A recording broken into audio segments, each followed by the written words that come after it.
buenas, soy Ramón Rodríguez y estoy aquí con... Dimas Rodríguez. Y esto es... un podcast donde hablamos de nuestras cositas y las cositas que nos gustan. Exacto. Hoy le vamos a dedicar el programa a John Hughes. Wow, John Hughes, ¿eh? Director que nos gusta un poco solo, ¿no? Sí, un poquito. Un mucho. Un poco yo para hacer 4 notas introductorias para todos los que nos escucháis, que digas, hey, John Hughes, a ver, ¿quién era? ¿Quién es? ¿Por qué es tan importante este personaje dentro del cine? Para introduciros un poco en su vida, os diremos que nació el 18 de febrero de 1950 en Michigan. Él, si sois fans de sus películas, habéis visto sus películas, siempre ambienta un poco las situaciones, las acciones en Shermer, una zona de Chicago, Illinois, que no existe. Es un poco un homenaje a la zona de Chicago donde vivió él, que se llama Northbrook, una zona donde se trasladó con su familia. Y en Northbrook antiguamente se conocía con el nombre de Shermerville. Y entonces él un poco cogió esto y le puso Shermer, y todas sus películas están ambientadas en Shermer, que es una zona pues que se ha convertido un poco, es una zona como si queremos llamarle un poco mitificada, ¿no?, por sus películas, pero que no existe. John Hughes era un personaje, bueno, él se describía como un chaval, un estudiante así tímido, normal, ¿no?, que tampoco destacaba mucho, pero se metió en el mundo de la publicidad. De aquí que se note mucho en sus películas pues una manera de escribir, unos diálogos que tienen muchas frases que podían ser eslogans publicitarios también, que se podían vender incluso en camisetas, en tazas. Y también esta facilidad para trabajar en el mundo de la publicidad le sirvió también después para gestionar pues un poco sus películas, la salida de sus películas, cuando se estrenaban. Era un tipo que manejaba un poco la estrategia publicitaria más tarde en sus películas cinematográficas, un poco para venderlas, para un poco estudiar cuándo salía una, cuándo salía la otra, cuándo tenía que salir en vídeo. En este sentido pues John Hughes aprovechó mucho lo que aprendió siendo un publicitario brillante. Había hecho anuncios para Kellogg's, por ejemplo. Y entonces pues, se dedicó un poco a esto, ¿no?, a utilizar todas las enseñanzas de la publicidad en el mundo del cine. Con guiones que tuvieron mucho éxito, como Las locas peripecias de un señor mamá con Michael Keaton, un joven Michael Keaton, o como Las vacaciones de una chiflada familia americana con Chevy Chase. Él siempre dice que él se basaba en sus experiencias, en sus propias experiencias. Que él siempre escribe, bueno, es algo como lo que decía Rafael Azcona, ¿no?, que Rafael Azcona, el gran guionista español, siempre decía, escribe de lo que conoces. Pues John Hughes un poco hizo esto, ¿no? Una comedia adolescente donde por primera vez John Hughes un poco puso su firma, ¿no? Él era autor, digamos que tenía una firma propia, un estilo, una manera de hacer, un estilo visual muy concreto, una manera de escribir. Le encantaba también saltarse la cuarta pared, utilizar el fenómeno de la cuarta pared como recurso estilístico. Y a partir de aquí hizo películas que ahora os comentaremos, un poco tan conocidas como 16 velas, El Club de los Cinco, Todo en un día. Películas, con el paso del tiempo, gente como Wes Anderson, Judd Apatow lo han reivindicado como una figura muy importante. Y lamentablemente por eso llegó hasta el fenómeno de Solo en casa, donde él hizo el guión y se convirtió en su proyecto más comercial y más millonario.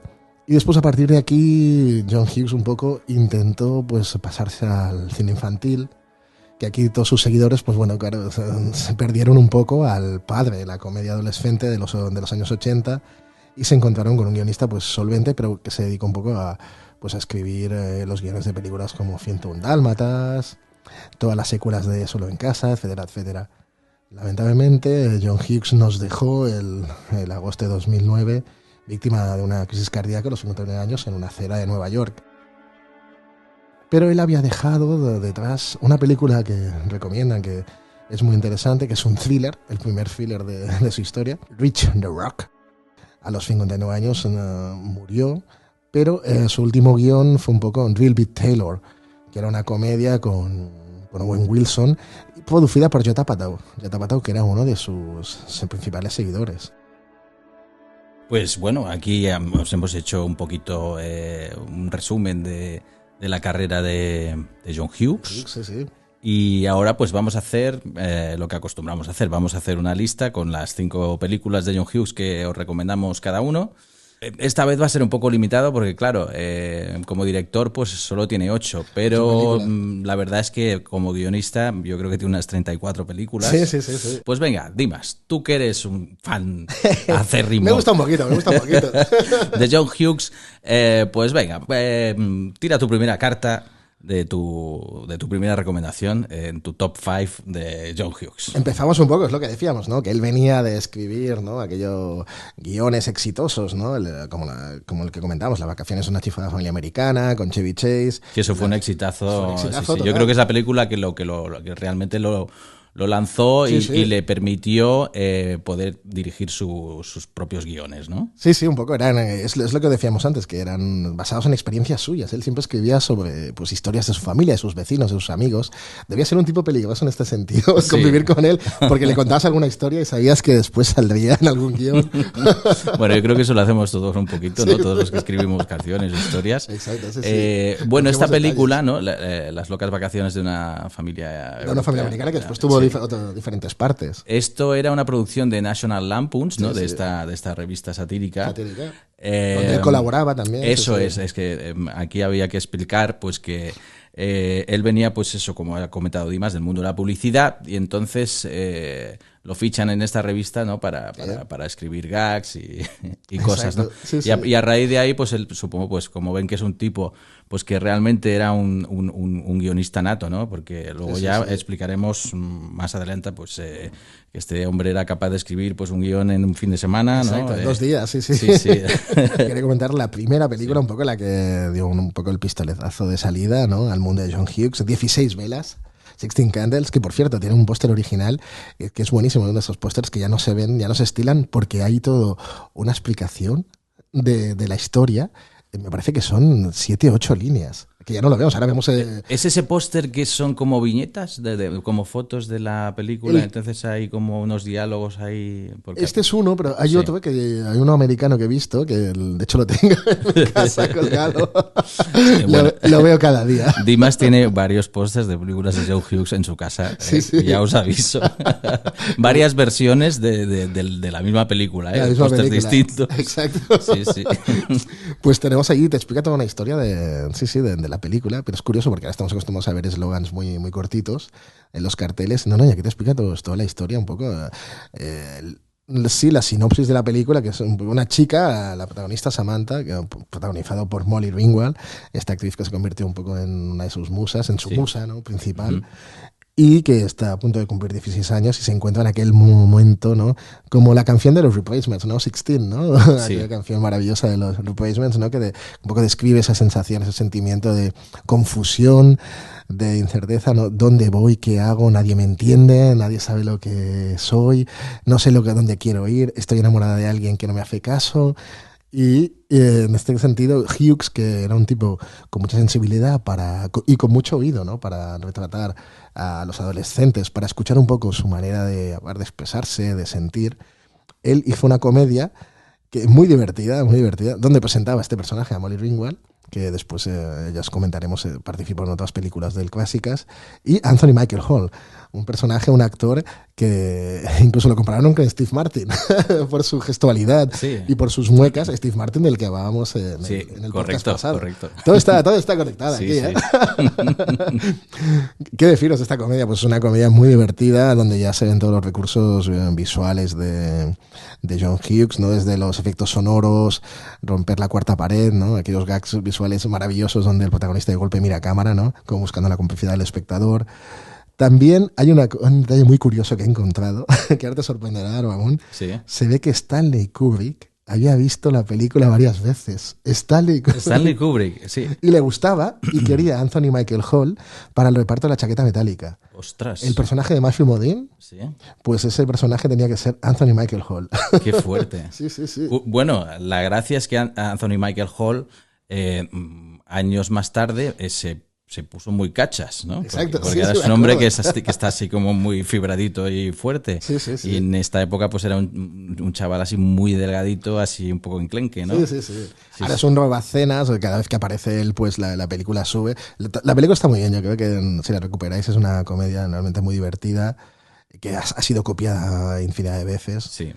porque es un modelo, ¿no?, de comedia adolescente donde por primera vez se trataba de una manera inteligente a los adolescentes. Sí, yo creo que es como una respuesta a, pues mira, paradójicamente a las comedias de adolescentes universitarios de National Lampoons, ¿no? Exacto, sí, sí. Que era como más, ¿no? Pues un rollo más misógino, desfasado. Sí. Y aquí realmente es como que le daba voz a los adolescentes hablando en el idioma, ¿no? Poniéndose en la piel de cómo se expresa y cómo se siente o piensa una chica o un chico de 16 años, ¿no?, que está en el instituto, y también los protagonistas normalmente son de clase media-baja, ¿no? Media-baja, sí. Y se tiene que enfrentar pues al statu quo de los millonarios. De los millonarios, de los hijos de los ricos, del rollo esto ¿no?, más de los pijos. De hecho, Hughes siempre pone el foco en los personajes así menos acomodados, ¿no? Sus héroes son personajes, eso, lo que decías tú, ¿no?, de clase media-baja muchas veces, y gente que no es la más brillante de la clase. Son gente como más marginal, que pasan más desapercibidos, tienen su mundo interior, y hay desde el payaso de la clase, que es Anthony Michael Hall, hasta la chica inteligente, pero bueno, que vive un poco apartada, ¿no?, que es Molly Ringwald. Sí, también el personaje, por ejemplo, que interpreta a Anthony Michael Hall, ¿no? Pues ves, ¿no?, que es un chico pues que es como muy divertido y tal, pero en realidad es como un marginado, que utiliza eso para brillar. Pero si le quitas todo el humor, ves que hay una calidad humana y hay una persona como con una experiencia, y normalmente son personajes que, ¿no?, siempre hay un giro con este tipo de personajes en el cine de John Hughes, ¿no?, que parece que, bueno, pues que, ¿no?, son muy despreocupados y tal, pero siempre tienen algún momento en la historia donde ves que realmente son los personajes que están viendo toda la película, ¿no? Todo lo que está pasando lo están viendo ellos más que el resto de personajes, ¿no? Y parece que sean los más despistados, los más despreocupados, ¿no? Tiene estos giros. Pues mira, yo voy a empezar con mi lista. Evidentemente, pues yo voy a empezar, está clarísimo, con el Club de los Cinco, ¿no? Ahora estabas hablando tú de 16 velas, y según tengo entendido, es posible que me equivoque, pero me estoy basando en un making of que vi de un DVD de John Hughes. Según tengo entendido, primero, antes estaba el guión del Club de los Cinco, antes que 16 velas. Entonces, primero, mientras estaba rodando el Club de los Cinco, que se estrenó después que 16 velas, ¿vale? Supongo que porque tiene una carga más potente que 16 velas, ¿no? Es una película como, ahora hablaremos de ella, con una carga y un mensaje mucho más adulto, a lo mejor, que 16 velas. Pues cuando ya hizo el casting y conoció a Molly Ringwald y todo esto, pues ya al conocer a esta actriz, ¿no?, y ver pues la personalidad que tenía y esta química, ¿no?, pues él ya, mientras rodaba el Club de los Cinco, se puso a escribir 16 velas. Y entonces, pues bueno, la rodaron después, y también se quedó en el casting pues a Anthony Michael Hall, ¿no? Sí. En un papel ligeramente distinto al que hace en el Club de los Cinco, ¿no? Esta es el dato de mierda que te iba a contar yo. Esa Wikipedia, yo creo que es correcto, porque vamos, es lo que contaban los actores en un making of, ¿no?, de estos de las películas. Me impactó mucho, ¿no?, porque es una película donde él, pues lo mismo, está trabajando en cada personaje, por muy distinto que sea. Hay algún momento en el que tú puedes empatizar y sentirte identificado con cualquiera de ellos, ¿vale? Incluso con el papel del abusón, el papel del rebelde, que es Judd Nelson, ¿no? El abusón sería pues el personaje de Emilio Estevez aquí, ¿no? Que es el atleta también. El atleta, pero entonces ahí tiene una escena donde él confiesa pues que ha humillado a un chico, pero porque también te muestra el rollo que tiene con su padre, que su padre pues, es un tipo así como muy estricto, ¿no? Bueno, entonces los padres pues los llevan a la biblioteca porque los han castigado por el motivo que sea. Y nada, pues hay un detalle muy curioso, porque el personaje del rebelde, el de Judd Nelson, es el único que viene solo, no viene con ni con su padre ni con su madre. Entonces ahí, pues bueno, él ya de entrada ya te está situando muy bien la personalidad de cada uno y de dónde vienen, ¿no? Entonces va desarrollando todo esto. Y toda la película pues está rodada en interior, que es dentro de la biblioteca. Y entonces hay como dos personajes, ¿no? Que uno es el director, ¿no? Que viene ahí pues a fastidiarlos un poco, ¿no? Porque también es una figura que es un poco así, un típico ambigua, ¿no? Y luego está el personaje del conserje, que también es un poco ambiguo, que no sabes si es un tío que es guay o no. Es bondadoso, ¿no? ¿Vale? A medida que ellos van pasando el día, van saliendo cosas, van hablando, se van relacionando y entonces, pues bueno, realmente sí que toca muchísimos temas, ¿no? En muy poco tiempo. Sí. Y bueno, y es una de sus películas mejor valoradas, la verdad. Es una gran película. Es un guión muy redondo, yo creo. Allí ya, pues, bueno, se ve su pasión de melómano, ¿no? Que a él le encantaba pues la música un montón, ¿no? Los grupos de rock, sobre todo música anglosajona. Él era muy fan de Psychedelic Furs, de Simple Minds. Eso ahí de la canción de Simple Minds. Exacto, Simple Minds fue un hit. Bueno, es el mayor éxito de Simple Minds y es una canción que escribieron expresamente para esta película, ¿no? ¿Quién no conoce esta canción, no? Y bueno, y tiene un final fabuloso, esa escena final es como muy icónica, ¿no? Sí. Es como, ¿no? También es una película que lo que intenta contar es lo que te decía en el primer capítulo de este podcast cuando hablábamos de Steve Martin y tal, y hablamos de John Hughes porque lo dirigió una película que hablaremos de ella más adelante, que es un poco, su cine es un poco como el de Frank Capra, ¿no? Entonces aquí yo creo que esta película habla un poco pues de las segundas oportunidades, ¿no? De creer en eso, en plan, bueno, tú eres un ser humano, la gente hace lo que puede, no siempre va a haber maldad. Generalmente la gente es bondadosa y se puede equivocar, pero tú puedes corregir esto también, ¿no? Eso es un poco el mensaje que me queda a mí con esta película y la verdad es que, bueno, es una película que ha envejecido muy bien, la puedes volver a ver y es totalmente actual, o sea, no ha envejecido mal. De hecho, había leído que hay como versiones de 3 horas del Club de los Cinco, que él había rodado tanto, porque era un director que rodaba mucho metraje. Y que hay incluso alguna versión de 3 horas del Club de los Cinco. Hay metraje para llenar 3 horas, imagínate. Sí. Esto hay que conseguirlo. Hombre, eso me gustaría verlo. Sí, saber todas las escenas descartadas o... Sí. Pues muy bien, sí, el Club de los Cinco, un clásico absoluto. De esas películas, ¿no? Que, por ejemplo, es que cuando yo me acuerdo de un viaje que estuve en Estados Unidos y la gente allí, claro, tiene tan integrado John Hughes y las películas de John Hughes que de golpe te puedes encontrar hablando con un dependiente de una tienda sobre el Club de los Cinco. Porque le tocas el tema de John Hughes o algo, en alguna conversación. Yo me acuerdo, ando ahí en Chicago. Sí. Claro. Sí, en Chicago, ando sobre John Hughes en una tienda de tejanos, y ando ahí con los dependientes sobre John Hughes. Sí, pero tienen integrado. Es como una película que ellos van revisitando pues cada cierto tiempo, aquello cena con los amigos, pues vemos el Club de los Cinco, ¿no? Sí, bueno, yo de hecho tengo un amigo en Seattle, que es Matt Matsuoka. Al que hace años que no veo, pero él era un fan, acérrimo de John Hughes. De hecho, publicó un disco con su banda, que era una banda que se llamaba The Hit, que se titulaba Shermer, Illinois. Shermer. ¿Vale? Que es este, ¿no? Pues esta ciudad, o este pueblo fantasma, ¿no? Que él se inventa, ¿no? Que a mí me recuerda un poco a Stephen King, lo que hace con Castle Rock, ¿no? Que es lo mismo, ¿no? Sí, lo mismo. Sí.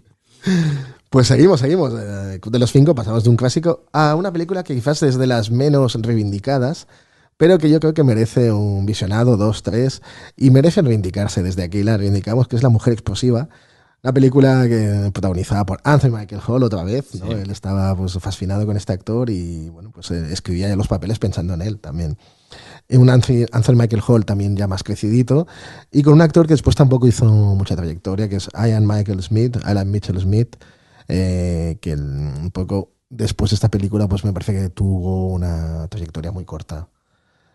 Pero aquí lo curioso del caso es que es la única incursión de John Hughes como guionista y como director. Bueno, como director, porque guionista después sí que ha hecho más cosas fantásticas, pero como director es su única incursión en el género fantástico. Sí.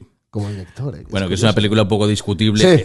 Hecha ahora, o sea, vista desde el tiempo, ahora, envejeció sí, muy sí. mal. Sí, Vamos, la historia que sería, pues dos chavales, ¿no? Que no se comen un colín. Exacto. ¿No? Y entonces son unos cracks de los ordenadores, ordenadores y entonces inventan una mujer Sí, que intentan ser la mujer perfecta. con un idea. MSX, ¿no? ¿Vale?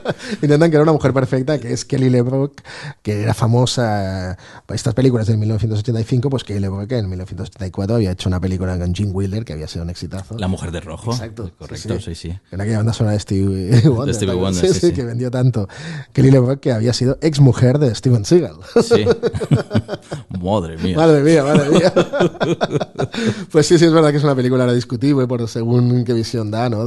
Bueno, es como... es que está ahí derrapa mucho. Sí. Ahí está. Yo creo que es la película donde más derrapa.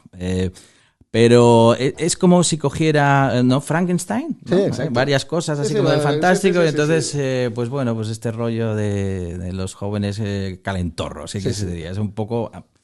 Yo en su día, incluso cuando la vi de niño y tal, pues tampoco no... Una película extraña, viendo es una peli muy extraña. Yo creo que ha envejecido fatal. Si la vieras ahora, la verdad es que la película es terrible. Sí, hay puntos para reivindicar. Te estoy hundiendo. No, está bien. Aquí para reivindicarla. Ahí tiene cosas muy criticables y tiene cosas reivindicables como es quizás el film más pop y más lleno de referencias de John Hughes. Sí, eso sí en es ese cierto. sentido es un escaparate visual lleno de referencias, citas. Sí. A nivel visual pues está lleno de homenajes a los años 80. Yo creo que alguien que quiera un poco estudiar un poco la estética, las luces, los colores de los años 80 es una buena película porque está llena de colores, de citas a otras películas, el vestuario, la estética, todo. Es interesante en este sentido. Es como un escaparate, ¿no? De estética ochentera. Y también la banda sonora, compuesta por Danny Elfman, el gran Danny Elfman. Sí, esto también es un... Que Danny Elfman, venía del grupo Oingo Boingo. Oingo Boingo. Sí. Oingo Boingo. Que era un poco, este grupo de Danny Elfman era un poco como una versión primitiva de lo que fue Mr. Bungle, el grupo de Mike Patton. Yo creo que el grupo de Mike Patton está muy influenciado por este rollo circense que tenía Oingo Boingo. Oingo de cartoon, ¿no? Sí. Oingo Boingo. Oingo Boingo, coño, que no me sale, joder. Pues bueno, yo voy a ir por la siguiente de mi lista. Venga. Voy a volver a Steve Martin. Mejor solo que mal acompañado. Sí. Es por hacer pues una mención también, si antes hacía, pues hablando del Club de los Cinco, una mención a lo bien que retrataba pues a los adolescentes, ¿no? Sobre todo en esa película, porque pienso que es donde los trata de una forma más seria. Sí. ¿Vale? En las otras, pues también está un poco el rollo más comercial. Yo pienso que el Club de los Cinco no es tan comercial como el resto, es mucho más personal. Y con Mejor solo que mal acompañado, pienso que hace algo parecido, pero con los adultos. Hace un retrato de los adultos, ¿no? De padres de familia, que están ya en los 40, largos. Y son dos personajes, pues que uno viene pues de tener mucho éxito, ¿no? Y tener dinero, y ¿no? Una familia así acomodada, donde todo le va bien, ¿vale? Sí. Y entonces en un viaje le van mal las cosas, ¿no? Porque también tiene pues un carácter, ¿no? Un rollo como así altivo, clasista, ¿no? Clasista, juega un poco con eso, y el personaje de John Candy pues es como lo contrario, ¿no? Es un señor que... Un comercial. Es un comercial, ¿no? Que vendía cosas para las corbatas. Y para las cortinas de baño. Para las cortinas de baño, exacto. Las arandelas para las cortinas de baño. Era como un comercial de arandelas de baño. Un experto en arandelas de cortinas de baño. Y entonces algo le sucede a Steve Martin, pues que no sé si extravían su maleta con su cartera, con su dinero, algo pasa, y entonces depende de esta otra persona pues para volver a casa por Navidad, ¿no? Y pues es todo el viaje que van haciendo los dos, y pues ya de entrada ves que un personaje pues es mucho más reacio a relacionarse que el otro, es más antisocial, pero por el rollo clasista, ¿no? Y como eso pues va evolucionando hacia un final que tampoco, si no habéis visto la película, no os lo vamos a contar. Y esta película fue, pues después ha habido una película muy similar que la dirigió Todd Phillips, el director de Joker. Es verdad. Que era Salidos de Cuentas. Sí, era como un homenaje, ¿no? Era un homenaje a esta película totalmente, porque es la misma película, es la misma historia, ¿no? Con Robert Downey Jr. y el Zach Galifianakis, Galifianakis. Gallifante, el resacón en Las Vegas, ¿no? Sí, sí. Y eso, pues bueno, a mí me parece una película pues que es una comedia que está muy bien porque mezcla muy bien situaciones muy cómicas con un trasfondo dramático bastante potente. Sí, sí. Si veis la película veréis al final cuando el personaje de Steve Martin se da cuenta de lo imbécil que ha sido con una persona que no se lo merecía en absoluto, ¿no? Sí, y cómo lo que hablábamos hace un minuto, pues cómo se da cuenta de que se puede revisar, de que puede tener una segunda oportunidad, ¿no? Sí, en este sentido el John Candy hace un personaje maravilloso. Hace un papelón increíble. Hace un papelón, sí, un poco lo que decías, ¿no? Los personajes antagónicos contra los elementos, ¿no? Porque me acuerdo que toda la película está ambientada en un momento concreto que hay catástrofes. Sí, una nevada muy bestia. Una nevada. Es que estos personajes que no se no se conocen de nada y aparte son totalmente diferentes, antagónicos, pues se han de unir, ¿no? Para hacer frente al destino catastrófico, ¿no? Que tienen delante. Y además en el día de Navidad, ¿no? Me acuerdo que la época navideña me parece que sí. Sí, la época navideña que es muy recurrente también en John Hughes, ¿no? Porque también, si hablamos de Solo en casa más tarde, pues es lo mismo, ¿no? Siempre está la Navidad por ahí, la Navidad, la familia, ¿no? Reuniones. Sí, siempre los valores y lo que decíamos, ¿no? John Hughes siempre hablando de lo que conoce, de lo que ha vivido. Y esto me sirve un poco para introducir también la siguiente película que te quería recomendar, que es La loca aventura del matrimonio. Es verdad, con Kevin Bacon. Kevin Bacon y Elizabeth McGovern. Una película que está basada, como siempre hace John Hughes, en sus propias vivencias, porque John Hughes se casó con su novia de instituto, Nancy Ludwig, y un poco se fueron una pareja pues muy joven. Me acuerdo que leyendo cosas sobre John Hughes, él comentaba que de golpe se fueron a vivir a un vecindario donde ellos eran los más jóvenes. Y serían padres muy jovencitos, con 19 años. Exacto, sí. Como yo. ¿Te suena esa historia? Me suena. Estos sentidos decían que de golpe se daban cuenta que eran más cercanos a los hijos de sus vecinos que a los vecinos. Porque claro, por la edad se llevan más bien con los hijos que no. Me suena. Mira, yo que he sido padre ya a los 40 después, ¿no? Ahora me siento, o sea, estoy en el lado opuesto. Yo cuando voy a buscar a mi hijo y tal, ahora sí con la barbacana que tengo y tal, es como, hostia, ahora soy de los padres puretas, ¿no? Claro. Y hace 20 años yo era como los otros joven, padres, ¿no? Me veían en plan, pero este chaval, ¿qué hace aquí? ¿Es hermano mayor? Con estas niñas, ¿no? Sí, es un menudo viaje. Qué curioso, sí. Pues un poco esto, lo que el matrimonio explica con un tono así agridulce que sorprende cuando vienes de todas las películas. Bueno, el Club de los Cinco, sí, como decíamos, sí que tiene este tono agridulce, pero viene de otras comedias, como por ejemplo, Mejor solo que mal acompañado, etcétera. Pues sí, sorprende un poco porque es un tono realmente bastante lo que te decía, agridulce, amargo. También él recuerda de aquellos años pues con cariño, ¿no? Con mucho amor también. Pero también pues analizando un poco las dificultades que tenían ellos dos, ¿no? Dos jóvenes que de golpe se encuentran en la vida adulta y en ese caso ella se queda embarazada, ¿no? Un poco pues esas dudas, reflexiones. También tiene un punto humorístico muy concreto que se basa en las visiones oníricas que tiene Kevin Bacon. Kevin Bacon tiene como alucinaciones. Es verdad. Que son los elementos más destacados de la película, en este sentido, las visiones oníricas que tiene Kevin Bacon. Pero es una película que vale la pena recuperar. Pues yo recuerdo que me sorprendió en su momento que la vi porque me sorprendió este tono más dramático. Aunque hubieran estos puntos humorísticos, pero me sorprendió este tono dramático y los dos personajes, yo creo que Kevin Bacon y Elizabeth McGovern están encantadores y ahora sorprende, pero John Hughes la considera una de sus pelis más personales, igual su peli más personal, porque habla de él. Sí. Mira, y esta película concretamente yo creo que más que otras suyas ha influenciado a cineastas como Judd Apatow. Sí, exacto. ¿Vale? Porque también ha hecho películas muy en esta línea. Sí, es ¿no? verdad. Sí.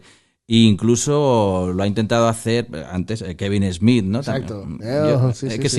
Yo creo que ahí sí que veo conexiones con esta etapa más adulta de John Hughes, ¿no? Sí, de hecho lo que decíamos antes, que Kevin Smith es fan, Wes Anderson, ya tapa. Pero es verdad, yo creo que esta película sí que puede... No, sí, aquí le ves una conexión ahí. Sí. Pues ese tono dramático, sin olvidar el humor, pero un tono dramático más presente y más acentuado.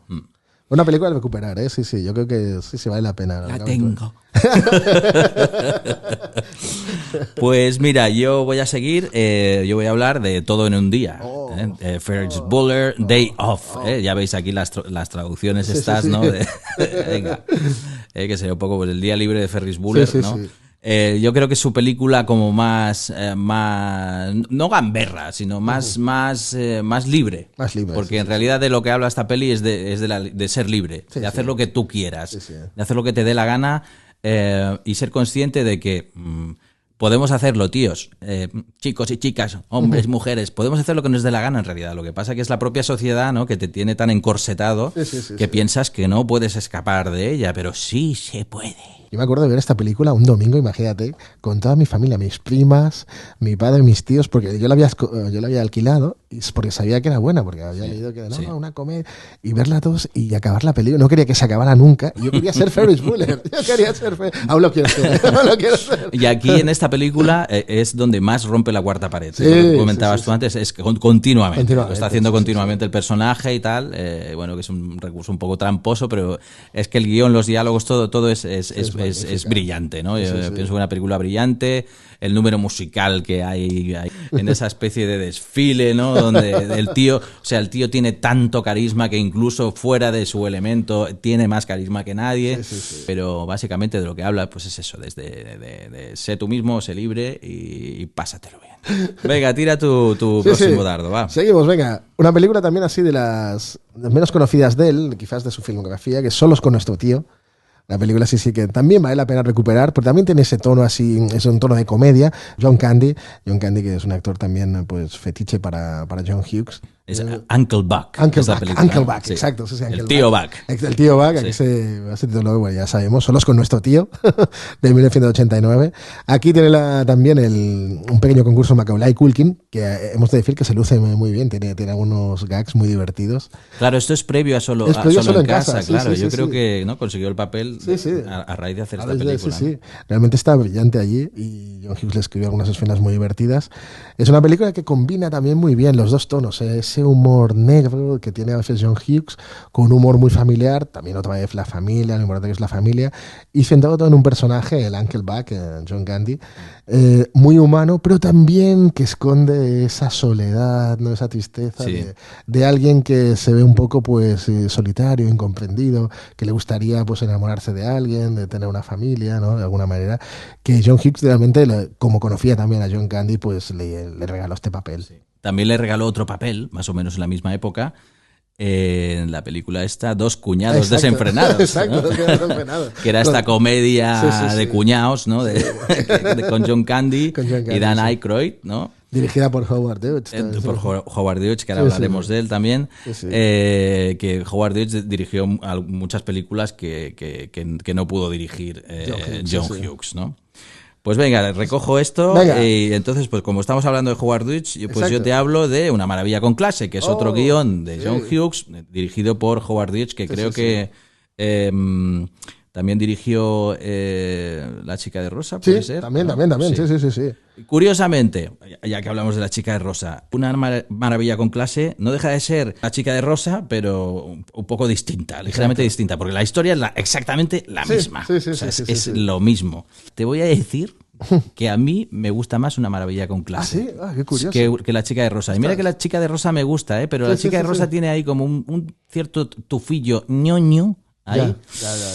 Que pues la pondría, de hecho, en mi lista. Bueno, ya no voy a comentar la siguiente, que era La chica de rosa, si no las pongo juntas, ¿no? Ajá. Pero prefiero Una maravilla con clase porque me empatizo más con los personajes, porque también está este personaje que hacía Elías Coteas, ¿vale? Que era como este punk, ¿vale? Anarquista que de alguna forma es lo que hablábamos antes de John Hughes, ¿no? Te pone como estas tribus, ¿no?, de jóvenes, ¿no? Sí. Y yo recuerdo ser pues un adolescente, ver esta peli y empatizar con este personaje así como más punk, reacio a relacionarse con, depende de que, no sé, es como lo inverso a los pijos, ¿no? Este personaje es antagonista de los pijos, pero que cuando vas viendo la película empatiza incluso con alguien de una clase social superior porque tiene valores. Bueno, Dimas, pues como yo ya me he saltado, he hecho mi cuarta película juntas, pues te queda a ti tu última... Sí, una última película que es su guión más millonario, en ese sentido, Solo en casa, o un guión que, imagínate, generó en aquel entonces más de 500 millones de dólares en todo el mundo. Madre mía. 1990, ¿eh? Imagínate. Madre mía. Sí, que la dirigió Chris Columbus. Sí. Joder. Sí, imagínate, sí. Y aquello dicen que fue un poco el principio del fin de John Hughes, un poco del John Hughes que conocemos, al que hemos seguido, al que hemos querido. Bueno, eso de morir de éxito, sí, ¿no? Un poco de... Sí. Porque después, a partir de aquí, el año siguiente hizo La pequeña pícara y después un poco, pues, bueno, con James Belushi. Con James Belushi, exacto. Esa peli está guay. Esa peli, Carly Sue era, Carly ¿no? Sue, sí. Y después, pues, él se dedicó un poco a escribir, pues, productos infantiles, a hacer más secuelas de Solo en casa, etcétera, 101 Dálmatas, etcétera. Solo en casa, bueno, seguro que todo el mundo la conoce, ¿no? Una película también ambientada en Navidad, con la familia un poco, en el centro del argumento, a pesar de que en este caso pues es un niño al que sus padres olvidan y se queda solo en casa y ha de hacer frente a dos ladrones que parecen dos personajes salidos de un cartoon, ¿no? Sí, totalmente. Yo creo que es la mejor parte de la película, cuando los dos ladrones intentan entrar en casa y él se las ingenia para intentar echarlos. Sí, es una película un poco que me recuerda a mí a los Looney Tunes. Sí, ¿no? Exacto, sí, es un cartoon. Toda esta parte, ¿no? Como dices tú, es un cartoon, sí. Muy divertida en este sentido, sí, ingeniosa. Y a partir de aquí, pues John Hughes, pues también se fue retirando un poco. Y acabó muy desencantado de toda la maquinaria de Hollywood, porque sí que es cierto que él nunca quiso mudarse a Los Ángeles, ¿no? Él seguía trabajando desde Chicago. Sí. Y eso en aquella época, bueno, igualmente ahora Hollywood también será algo muy, muy cerrado, ¿no? Pues tampoco ayudaba a que él se sintiera del todo cómodo, ¿no? Yo creo. No, de hecho yo había leído también que lo describían un poco, es un tío que también se peleó mucho con los estudios, también para mantener su autoría, para mantener un poco lo que decíamos antes de las estrategias publicitarias que él ideaba para estrenar su película, que coincidiera con la salida al mercado en VHS del anterior, claro. ¿sabes? Etcétera. Y lo describían con un carácter complicado, extraño, pero bueno, esto, claro, no lo conocimos, me hubiese encantado conocerlo, a ti también, nos hubiese encantado conocerlo. Lo que estaría bien señalar también es, bueno, como tú bien decías, ¿no? Como él viene del mundo de la publicidad, pues al principio del programa hablabas pues de estos carteles, ¿no? Sí. Yo creo que él seguro que opinaba en los carteles, en el diseño gráfico, seguro, sí. Y también mención especial pues para su diseñadora de vestuario, ¿no? Que siempre era la misma mujer. Sí. No recuerdo ahora el nombre, pero es súper importante ahí porque realmente representa muy bien lo que es los 80, ¿no? Marcaron mucha tendencia. Incluso, pues mira, te diría que tal como viste el personaje de Bender en el Club de los Cinco, que es el personaje de Judd Nelson, es como vestían Kurt Cobain y toda esta generación de grunge. Es eso. Es eso, ¿verdad? Sí. Porque bueno, son esos chavales que se criaron viendo estas películas. Exacto, ¿no? Sí. Bueno, podríamos estar aquí hablando muchísimo más rato de John Hughes, pero hoy hemos hecho un programa un poquito más largo. Sí, era un homenaje, se lo merecía John Hughes. Y nos vamos a despedir de vosotras y de vosotros y nos escuchamos en el próximo episodio de... Los Rodríguez es una coproducción de Vic Audiomedia y Los Rodríguez. Idea y guión de Dimas Rodríguez y Ramón Rodríguez. Producción ejecutiva Pepo Márquez para Vic Audiomedia. Foto de portada Paula Bonet. Sonido y producción Ramón Rodríguez.